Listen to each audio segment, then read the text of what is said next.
Madam Deputy Speaker, last Thursday's official statistics show how over the last 5 years, controls in the immigration and asylum systems crumbled. Legal and illegal migration both substantially increased. The backlog in the asylum system soared, and enforcement of basic rules fell apart. Net migration more than quadrupled in just 4 years to a record high of nearly 1 million people, and it is still more than 3 times higher than in 2019. Dangerous small boat crossings rose from 300 people in 2018 to an average of over 36,000 a year in the last 3 years, a 120-fold increase.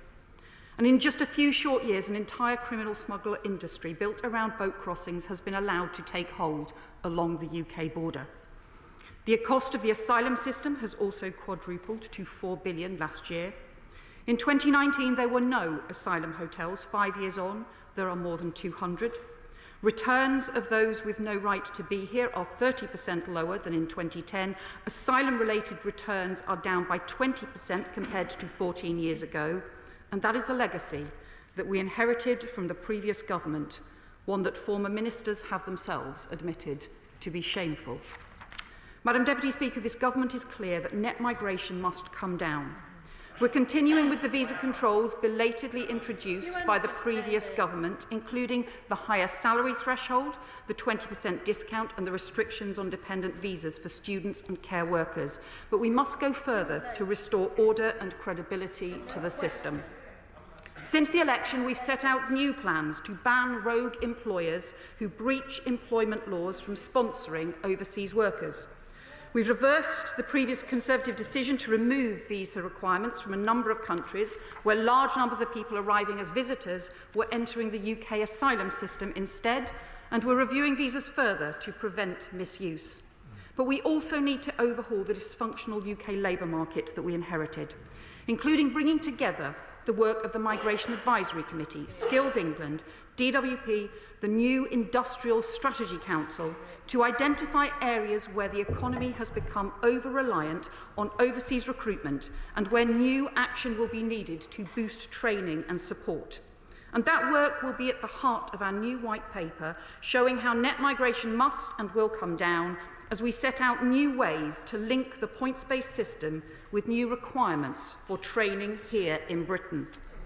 Let me turn to the asylum system. Last week's figures showed how the previous government crashed the asylum system in the run-up to the election. In their last 6 months in office, asylum decisions dropped by 75% and asylum interviews dropped by over 80%. So only a few hundred decisions were being taken a week instead of thousands.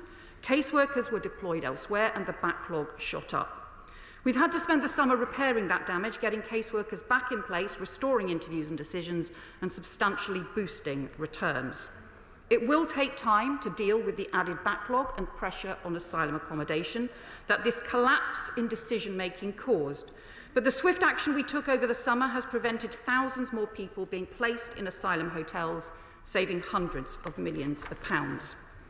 So I'm also today publishing the full spending breakdown of the previous government's failed Rwanda partnership. In the 2 years the partnership was in place, just 4 volunteers were sent to Rwanda at a cost of £700 million. That included £290 million paid to the government in Kigali and almost £300 million in staff, IT and legal costs. The result of that massive commitment of time and money was 84,000 people crossed the channel from the day the deal was signed to the day it was scrapped.